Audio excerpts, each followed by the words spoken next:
All right, hopping on with Trey Huntsman of Kentucky Roadshow. Trey, how you doing, man? I'm good, man. We've been trying to do this for about a week. I'm happy we could do a little Labor Day edition, post Kentucky football win edition. All good things. Absolutely. Always good to be talking after a win than a loss. So, just give me a little who you are and what you're doing.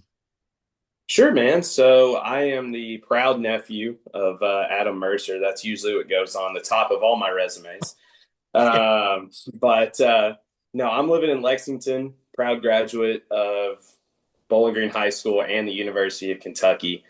I now live here with my wife, Emily, and I run a baseball card store here in Lexington. Graduated from UK with journalism, which directly translates into selling baseball cards for those that are in school. But no, it's, had an interesting path to get here. Done a lot of gigs, a lot of jobs, and finally landed in a spot that is just amazing. Have the best community in the world here. Our shop is in Lexington, about a mile from Commonwealth Stadium, and it's awesome. We now have four shops across the country in California, Texas, and New York. So it's really blown up, turned into something really cool that we get to travel around, do a lot of awesome things. It's just awesome, man. Yeah. So, tell me about you said you graduated UK. Did you ever envision this was your path? No, not at all. So when I was at UK, actually worked for KSR for 4 years. Thought that's my path. I'm going to be a journalist, play-by-play guy, whatever it is. Like I'm going to be in that niche. And then college ended, my internship ended, and I was kind of like, all right, let's do this thing. Let's apply for some gigs. Let's figure out what's going to happen. And nothing happened. That was what exactly what happened. I moved back home to Bowling Green with my parents. Worked at Hibbett Sporting Goods for like 6 months, and it really kind of put a pause on where I thought my life was going to go, which I think in life that's always a good thing to have at some Mhm. point in your life is feeling like, oh, I know exactly what I'm going to do, and my path is right, and I'm going to go do whatever, and I'm going to go I'm going to be the next Chris Fowler. I'm going to go be, Bill Simmons, whatever it is. And it's like, well, actually, no, that's not what's going to happen right now. You're actually going to move back in and share a bedroom with your brother, and you're going to sell shoes for minimum wage for about 6 months. And so did that, and then actually wound up getting a job at Louisville Slugger. Worked there for a year and a half. COVID happened, and led back to this, where a guy named Jimmy Mahan was a good friend of mine, huge collector. He's like, "Well, I want to open a baseball card shop," and I was like, "Okay, well, I'll run it." And he was like, "Cool." So we got started in 2020, so almost 5 years of the shop being open, and it's kind of just ballooned into being one of the bigger shops in the country. So it's been really cool to see that, see our community grow, um, to just be like a shop that is so obviously we want to sell things. Like that's the end goals. We want to sell things Right, to make a lot of right, money, but we want it to be transformational, not transactional. right. Like all the guys that work for me, the thing that I said like early on, I was like, we're going to make good sales. It's baseball cards as popular as they are right now, they sell themselves. People are going to come, they're going to buy things, they're going to leave. But I was like, more likely than not, we are going to be the best part of this person's day that is Uh-huh. coming to see us. Yeah. I was like, make that make that important to you that these guys are and girls and kids and grandparents, whoever it is that's coming in here, I want this to be the best part of their day. Right. Like I've had my day off today, and I have stores that I like to go to. I know that that's the best part of my day is going to those places, or maybe going to like our church group or whatever it is that I'm doing. I was like, that's the best part of my day because those people that I'm around make it the best part of my day. So Uh-huh. that was a big part of what we did early on. So long, as my dad would say, making a short story long. That was kind of my journey to where we are now. Has your dad ever made a short story long? What's the next question? Next question is, can you I hope hear? he listens to it. Yeah, can you hear your cousins just like He freaking out in actually the just background? texted me. He just texted me about Oregon football. That's really funny. So I love it. Can you hear your cousins freaking out in the background? Is that too loud? No, 0%. Okay, good, good. They 0%. are. So glad I can hear it and you can't. So now talk about you were talking about transformational. Jesse and I had the privilege of coming up last year to a game, and you all had MKG in, Mm-hmm. in the building. And a lot of times, as fans, we don't know a lot of stories. They Mm-hmm. UK tries to do a good job of putting people out there, but I had no idea that of Kid Gilchrist's story, and then we meet him there, and he's talking about setting up these opportunities for kids with speech impediments because he had one, Yeah. and then UK working with him, not putting him in front of the media all the time because they're working with him to try to overcome his speech impediment. Like that's a cool thing, Mm-hmm. and to for y'all to have Oh stuff yeah. there, like that's awesome. And like actually get to know who you're watching on TV every day. Yeah. So it's actually almost time for us to have we do the MKG thing yearly. So he'll be back in here. I did know what football game it is, and now I've misplaced it in my head, but it's coming up. We've got to do a lot of stuff like that. We had, um, let's see, we sponsored the Shepherd Foundation. Got to do stuff with Jeff, Stacy, and Reed. That was last month. That was really cool. They're doing a lot of stuff for like Laurel County after the floods, tornadoes, and everything that hit there. So got to sponsor that and help out something that's really close to our home. We've really helped out with, let's see, so MKG, we did the Tyrese Maxey Foundation as well. That was really cool. Great people. They're like, I always tell people the nicest athlete I've ever come in contact with was Tyrese Maxey. I could have hung out with that guy for days on days. We got to have a dinner with him and everything. He was the kindest guy in the world. Great family. His mom and dad are so cool. But to get to do things like that, like it is cool that it's with athletes and things, but there are a lot of things obviously we do that aren't with athletes that are helping with local causes and um, schools, travel teams, whatever it is. We like to try to help out with any of that. But you mentioned the MKG event. We look forward to doing that every year because he's taken that to a whole different level. That has become like his passion project, which I just think is awesome because MKG was so much fun while he was here, Right. but he has been embraced by and so much afterwards with this project that was so close to his heart because it was something he still struggles with, but to help try to help others is awesome too. Yeah. Yeah. So I think you left a couple things out. Like, didn't you spend a little time with the Bowling Green Hot Rods and little entity known as Kentucky Sports Radio? Yeah. So hot rods, I was a trackman for the Tampa Bay Rays. So like I tracked pitches and stuff. Thought that was going to be my whole avenue. Was like, oh yeah, I'm definitely like when I was 18 years old, working in high school for a major league team. I was like, yeah, this is awesome. And then as soon as I got to UK, my first semester ended. I got hired by KSR, working under like Nick Roush and a bunch of other folks there that are just still so awesome. Like to me, Drew Franklin and Ryan Lemon, Matt, all those guys have nothing but awesome things to say about them. Still keep up with them. Saw Ryan the other day actually, but I love my time with KSR. It's something I look back on super fondly.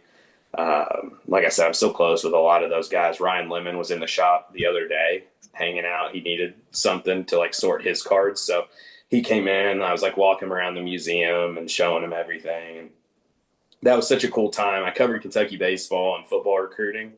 So I got to be there as Coach Mingione kind of took over. And that first year, the super regional appearance, that was really cool. Which, speaking of Coach Minch, he came in the shop on Saturday, and me and him have gotten to be friends, and a lot of his coaching staff. But he brought in his jersey from the College World Series walk off and was like, "I just want to display this in here." I was like, "Yeah, I think we can find a spot for that." That's And I was awesome. like, "That's like my favorite sports moment of all time." And I was like, "Yes, you can display that in here." Uh, Talk about Kentucky baseball. You and Coach Madison, former Kentucky baseball coach, have developed a good relationship. Tell me about that. Yeah. So Coach Madison, he would call games and everything, and uh, I decided I was like, I want to do a podcast for Kentucky baseball. This was my junior year of UK, and I was like, I got to have somebody to do it with, but I didn't want it to be like I wanted it to be clean. I wanted it to be very natural, and I also, in hindsight, I really didn't think it was going to work. Mhm. And I was like, well, if I'm going to do this the right way, I asked Coach Madison to do it. He does it with me. And short story, it does really well. It was great. 2 years of that, it was fantastic. But my relationship with Coach was so important because when I was in college, that's kind of when you're struggling with who you are and trying to figure everything out. And instead of, you know, going out drinking every night or anything, I was hanging out with a guy that was 65 years old that led a mission project. And I was hanging out with guys like Austin Kearns and Doug Flynn, like older guys. And it really helped me a lot in faith and becoming a better man because I had these guys that were around me that it wasn't like they were trying to teach anything. It was just like that's who they were, right? Right. And I've been so unbelievably blessed with the men that I've had in my life that were strong Christian role models, which is something that I feel like is so far and few between. I mean, be remiss without number one, which is Stephen Huntsman, the best man in my wedding, the greatest role model that anybody could ever ask for. And then, I come to UK and I have Coach Madison, I have Austin Kearns, and even like Coach Mingione. I had all these people that were such strong foundational role models Right. from such a young age. And when you're 18 or 19, that's probably the dumbest version of a human is an 18 and 19-year old at an SEC school. That thinks That they know is everything. as close. Yes, yeah. It's kind of like you think you know everything at 18, and then you think you know everything at 22, and you don't know anything either time. But to have those kind of people around me at that age to point out things, it's like, oh, I didn't even think about that. I didn't even see that. That's something that, was bigger than baseball, that was bigger than us doing podcasts and things like that. So that was just a huge blessing during it all. Yeah, man. That's an awesome story.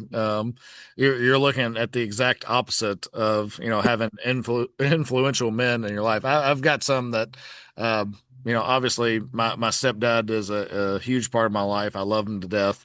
But you know when I was at UK, I didn't have those people around me, and started making bad decisions. So it's so awesome to hear your story, and just of course, go further into growing up. You know, faith and family, what that meant to you. Yeah, of course. I mean, in our family, like, it is so important. And it was bigger than, all right, you go to church on Sunday, it's Bible school, it's revival, it's whatever. I mean, it was a take home thing, right? And a lot of that didn't really set in until really recently. And a lot of that has been because of marriage, because in that first year, it's been something that's been so important to Emily and I is our faith Hmm. and praying together and talking together, having bigger conversations than we ever have. And it's a lot easier when you pray through things.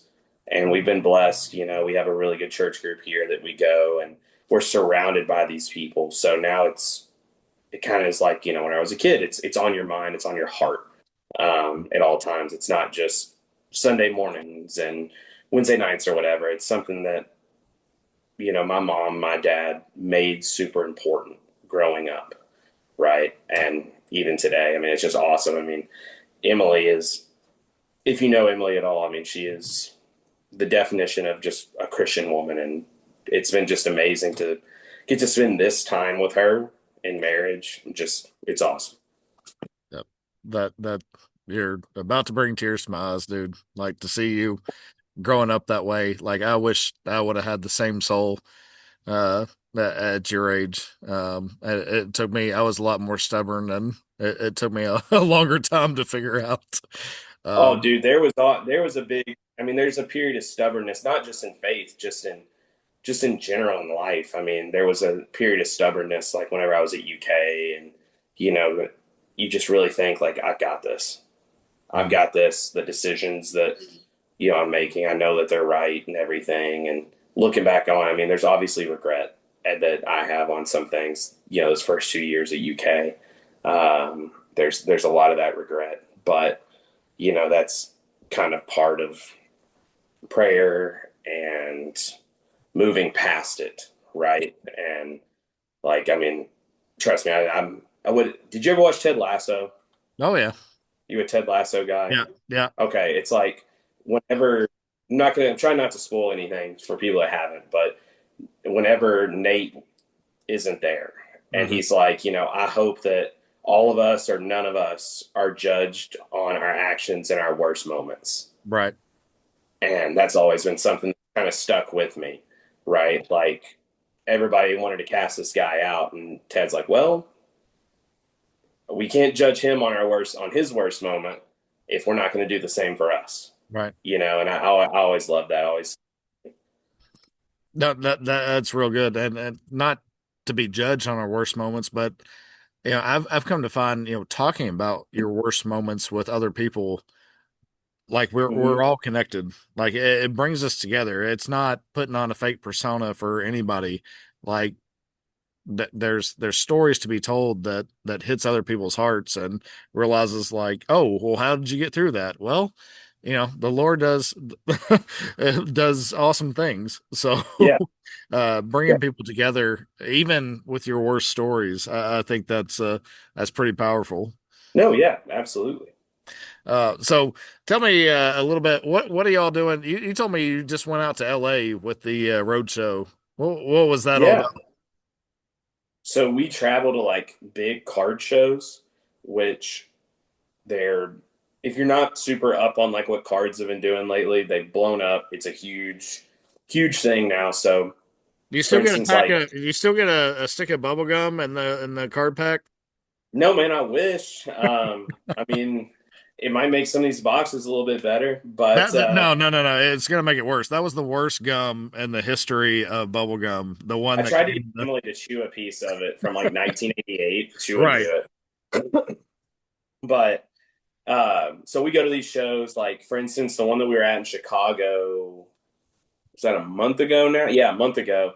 There was 100,000 people there, and I felt like every one of them was right around me. It was pretty crazy. The one in New York had about 120,000 people. We just went out to LA for the West Coast card show. So we go to all these shows, buy and sell cards, and yeah, man, that's about it. It's cool. I mean, it's just such a big hobby. It's grown since I was a kid. I mean, I started collecting when I was 6, and when my dad would take me to Steve Sports Cards. And if you're not familiar with that, it's on the bypass, or was on the bypass, like by Riley's Bakery. And you would go in there, and there would be no sound playing in his entire shop. You'd be like walking to a ghost town. Yeah. And In Bowling Green, but right? yeah, Yeah. yeah. And now it's turned into something that's just so crazy. Like I think there's like 6 baseball card shops in Lexington alone. Like every small town has one. It's just turned so mainstream that these shows that we go to, these trade shows, are just so huge. Hmm. Like I'm trying to like think like who I saw this year. Like, oh, I was walking. Me and my buddy were just going for a quick walk, and I ran into Tom Brady. Like, I said, hey, there's Brady, and that's the second time I've seen him in a show Hey, because he's an where's the athlete. pick? You send to Yeah, me. yeah. Well, Like, hey, huge Bucks fan here. Like, Well, Let's five of not. those rings were five rings were with the Patriots. Just the one. But you'll appreciate this though. Last year we were in Cleveland, and obviously you're a Red Sox fan. I was a Red Sox fan, like when I was a kid, and I ran into the same day. I ran into Manny Ramirez and Pedro Martinez, which was There you go. like Pedro. I couldn't get out of my mouth. I freaked out so bad, completely starstruck when I saw Pedro walking in the airport. And I was like, there's not many people that'd be like that, but that '04 Red Sox team, I think that's got to be it. Yeah, well, with you just out in LA, and we just got back from LA a little less than a month ago, and I had you on my mind. I know you're a huge Vin Scully fan, and we were actually Mm-hmm. driving down the road, stopped off at a little taco stand on the side of the road, and like I was like, I'm pretty sure we just stopped or we just passed Vin Scully Drive or whatever Mm-hmm. it is. It's like I think Dodger Stadium's right there. So Oh when yeah, we left, we had other things on our agenda. I was like, I've got to go. I'm going to take a picture of Dodger Stadium. We could not get, like, we went around that whole circle and everything was blocked off. Could not get up to the top of that hill yeah. to take a picture of Dodger Stadium. And I was so bummed out It's because I kind was of weird. It's like on a hill, but it's also in the ground. right. It's the weirdest. It's very bizarre. Like Chavez Ravine is so weird. My dad went a few years ago and he tried to explain it to me. So when Emily and I went in March, I was like, okay, let's see how this works. And it's kind of like you loop and loop and loop, and then it's like down, Right. and then you go like we walked into the same. It's like you keep walking downstairs. It's the weirdest thing, It's but almost like you go to yeah, the Vince top of Scully. a volcano and the stadium's down in the Yeah, down in the exactly. pit. So, what were your first impressions of Kentucky football this season? Um, I mean, it went about as what I thought it was going to be, which was playing a MAC school. Um, I didn't think it was going to be high scoring. I figured that Calzada was going to be a little antsy, and he was. He was a little jumpy at times. I liked, Dante Dowdle. He looked great, which, former Oregon guy, of course. But it was just kind of that Stoops ball a little bit, kind of what we've come to expect. And we'll see. I mean, Ole Miss is going to be interesting this week. I thought the crowd showed up pretty well for the game, which I was a little nervous about that because in Lexington, the viewpoint of Kentucky football is probably lower than it's ever been since I've lived here. And that's that affects things, if the crowd's kind of bled to start the season. So I was happy to see that it was 90% full. The weather was great, so people went out. But we'll see this week how our defense looks against Austin Simmons. I know our front. I think we had the highest rated pass rush on Pro Football this week, which was pretty awesome. But we'll kind of see how we look against Austin Simmons and some of Ole Miss's weapons. And then Calzada's got to be better. I, Mhm. I do think it's one of those things that he can be better. It's not like a Brock Vandegrift thing where it's kind of Right. like, oh no, he's bad and he's already maxed out. Right. It's not going to get any better. It's like one of those bad Will Levis games where you're like, oh, not great, Right. but it can improve. It's Mhm. not like, oh, hey, we need to put Cutter in right now. It's like, well, let's just see. First start, little antsy. The safety. I think if we don't get that safety, how does our game pattern look? Right. That kind of messed us up, got us out of sequence a little bit, but we'll I think there see. were a lot of plays in that game that you could have seen, like, okay, now it takes the score to two scores, three scores, and Kentucky just missed those opportunities. And to your point, if you start changing quarterbacks this early, and then let's say Cutter doesn't work out, and then you go back to Calzada when he's already checked Yeah, out, like, I think you have to ride Calzada until you just can't. exactly. If he's just absolutely terrible against Ole Miss, they get blown out. Maybe you start looking at it. Obviously, if he gets hurt, you're going to go to Cutter. But I I think mean, it's what I heard is Bo Allen was like the best guy in camp. really Yeah, which take that or leave it, but they're never going to give him reps over Cutter.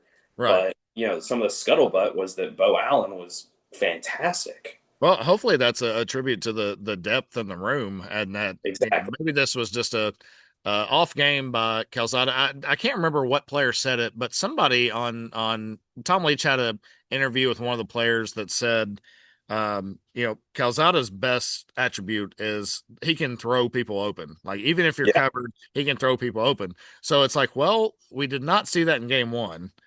So is it on him? Is it on the receivers? I think we'll find out a lot next week. Hmm.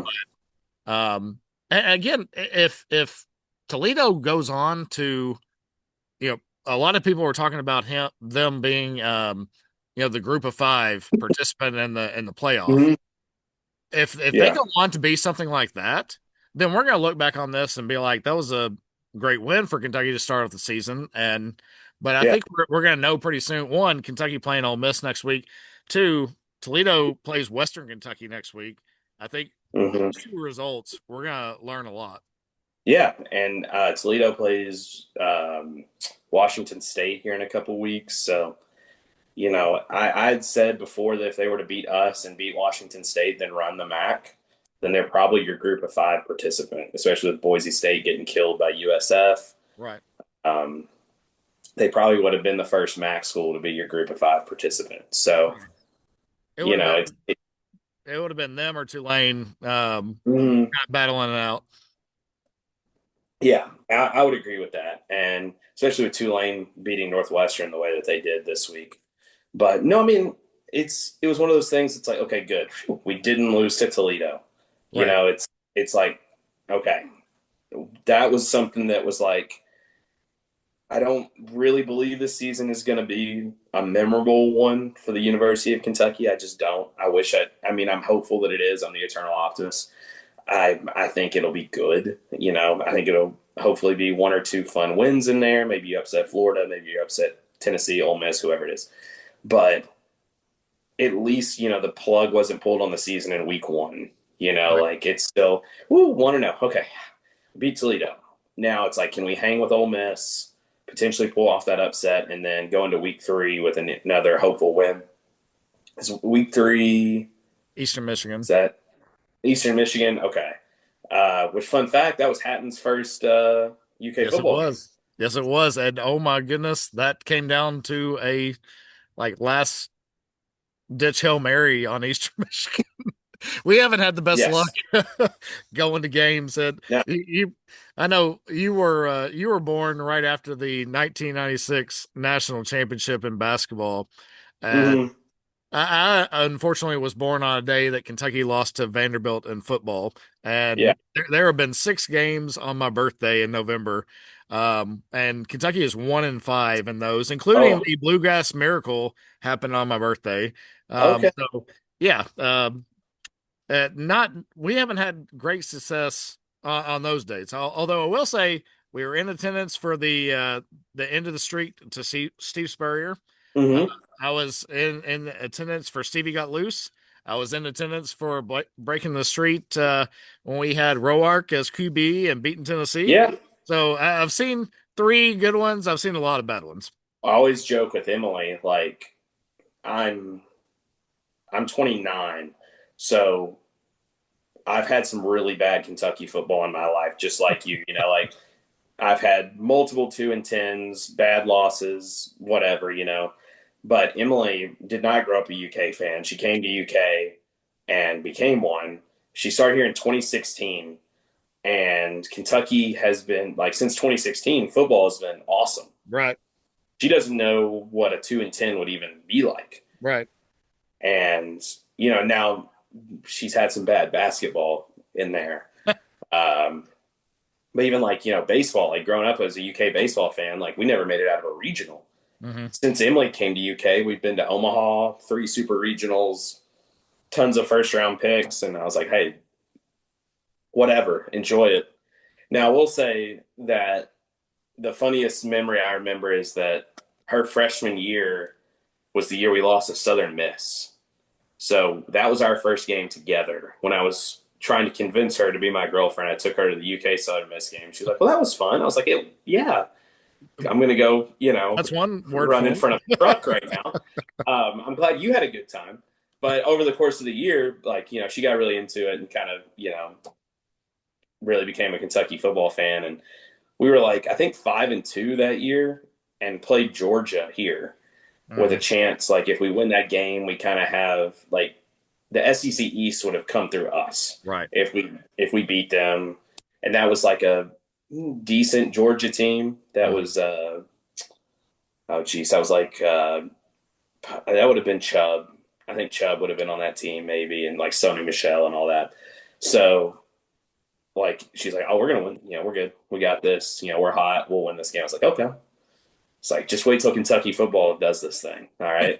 And that was the one where Rodrigo Blankenship nails like a 58 yarder to Right. win the game. Our field goal falls short. And I looked at her and she had, just that look. And I was like, that's it. That's the one. Yep.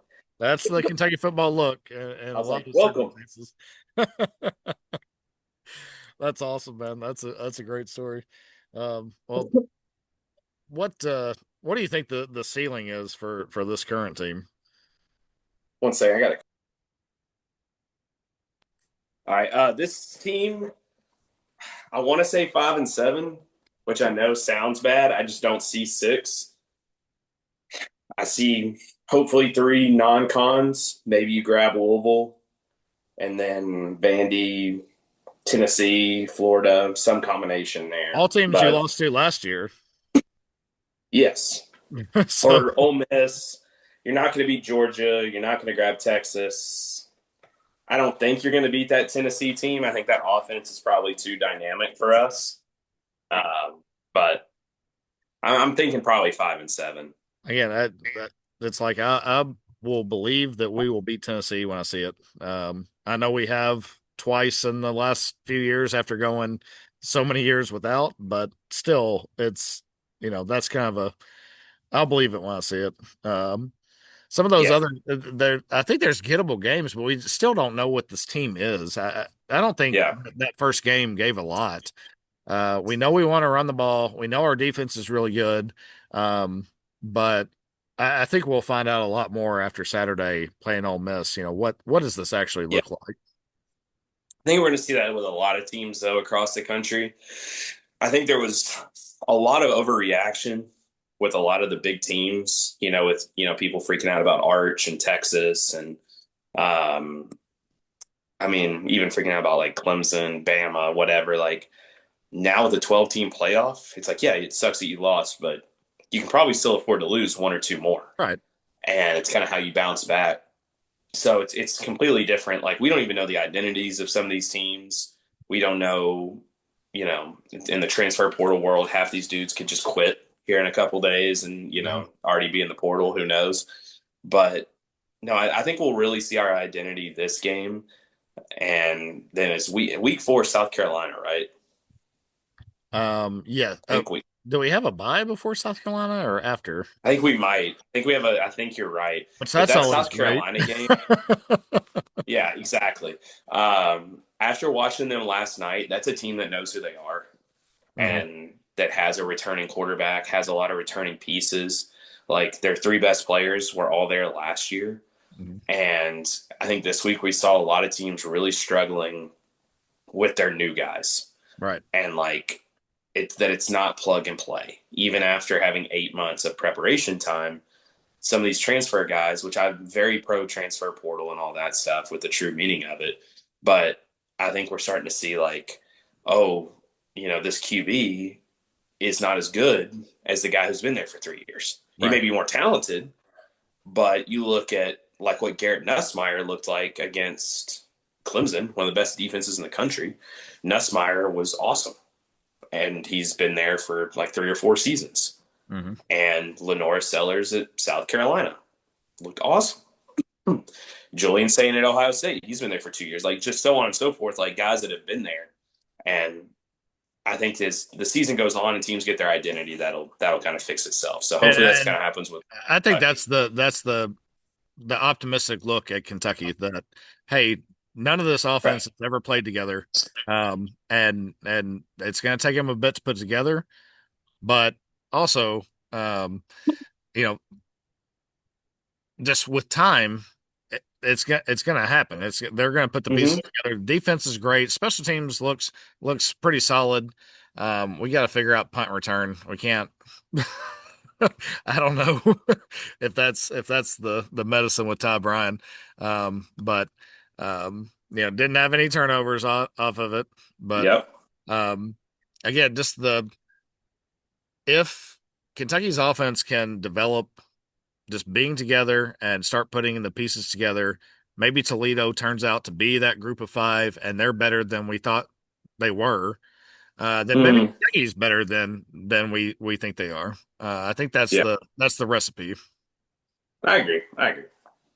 Awesome, man. Well, I certainly appreciate you coming on and talking about Kentucky and your faith and family. I love you, dude. Love you It's too, man. awesome to see what you're doing, and certainly envious that you do these trips and go out and see these star athletes, and that's I mean, who could ask for more? And it's a blessing to get to do what we do. And it's, I mentioned our community here in Lexington. That's just bigger than anything. And it's been awesome. Cool, man. Well, we'll